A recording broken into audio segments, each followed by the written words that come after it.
Hello all, welcome to my channel. मी मयुरी तुमचं सगळ्यांचं स्वागत करते। तर आज आम्ही आलो आहोत स्वामीनारायण मंदिरात नाशिक येथे।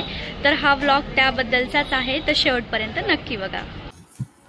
स्वामीनारायण मंदिर हे नाशिक येथे गोदावरी काठी वसलेले आहे आणि ह्या मंदिराचं वैशिष्ट्य म्हणजे हे दक्षिणमुखी मंदिर आहे आणि ह्या मंदिराची जी स्थापना आहे ही स्वामीनारायण जे भगवान होते त्यांनी केलेली आहे, ज्यांनी स्वामीनारायण संप्रदाय देखील सुरू केला।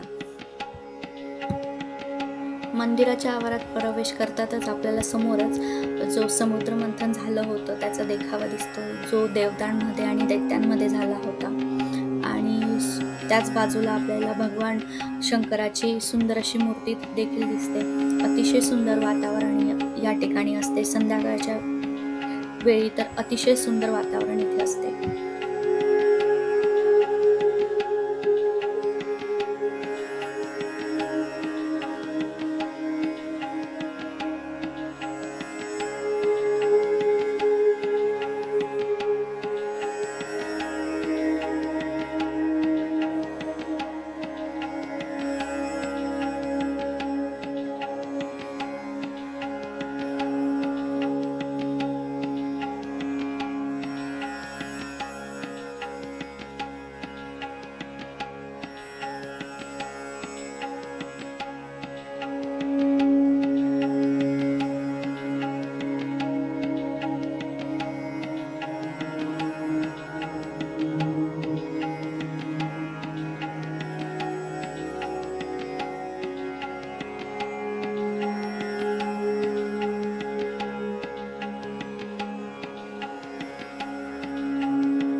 देशातील विविध भागातले जे संत महात्मा आहेत त्यांच्या मूर्ती तिथे आहेत आणि सोबतच त्यांचे बद्दलची माहिती तिथे दिलेली आहे। तसेच स्वामीनारायण भगवान च्या आयुष्यातले जे प्रसंग आहेत तिथे भिंतींवर रेखाटलेले आपल्याला दिसतात आणि त्यामुळे मग आपल्याला त्याबद्दलची माहिती घेता येते।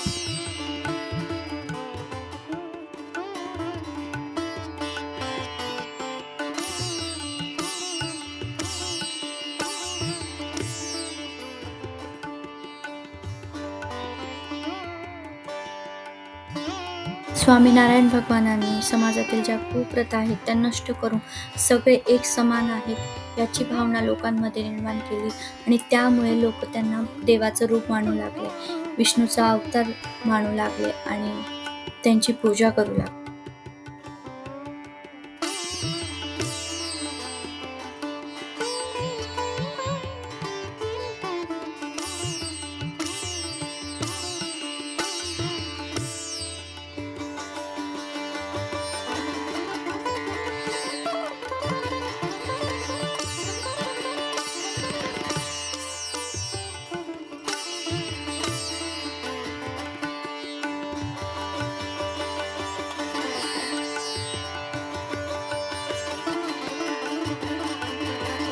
स्वामीनारायण मंदिर हे त्याच्या वास्तुकलेसाठी खूप प्रसिद्ध आहे। तसेच मंदिरामध्ये असलेल्या विविध मूर्त्या ज्या आहेत, कोरीव काम जे आहे त्यासाठी खूप सुंदर उदाहरण हे मंदिर आहे।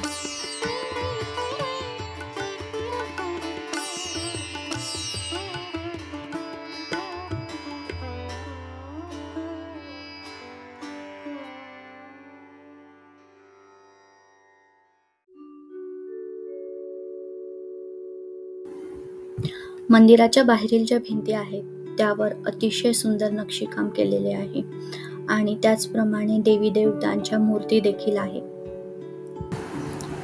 त्याचप्रमाणे विष्णू भगवंताच्या जे अवतार आहेत त्या प्रत्येक अवताराची मूर्ती मंदिरावर कोरलेली दिसते आणि त्याचप्रमाणे वेगवेगळे जे वाद्य आहेत ते वाद्य वाजवताना देवतांच्या मूर्त्या देखील तिथे मंदिराच्या भिंतींवर आहेत.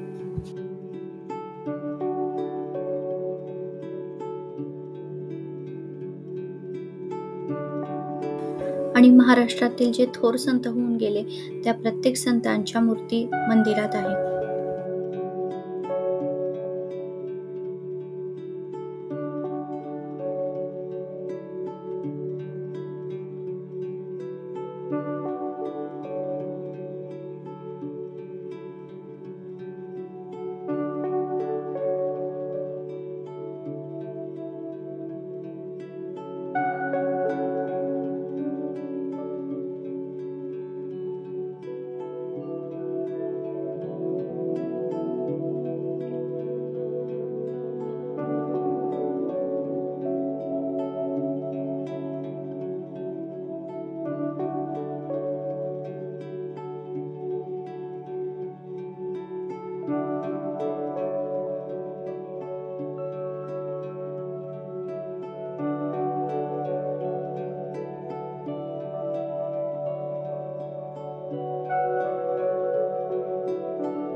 मंदिराच्या घुमटावर स्वामीनारायण महाराजांनी केलेल्या विविध लीलांचे नक्षीकाम करण्यात आले आहे.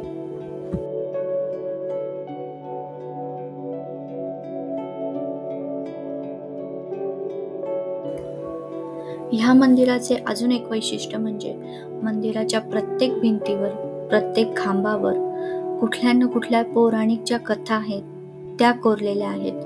बऱ्याचशा ठिकाणी तर श्रीकृष्ण भगवानच्या आयुष्यातले जे बालपणापासूनचे ते मोठे होईपर्यंतचे जे वेगवेगळे प्रसंग आहेत ते कोरलेले आहेत आणि अतिशय सुंदर असे कोरीव काम इथे आपल्याला दिसते आणि जेणेकरून आपल्याला त्या कोरीव कामातूनच आपल्याला प्रत्येक कथा जशी बोलकी होते आपल्यासमोर, इतक्या सुंदर पद्धतीने हे कोरीव काम केलेलं आहे.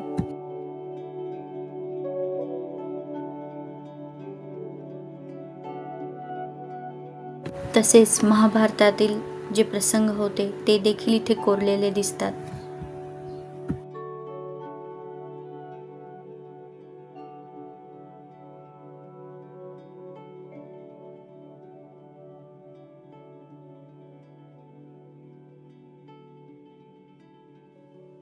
रोज संध्याकाळी 7 वाजता इकडे संध्या आरती होत असते.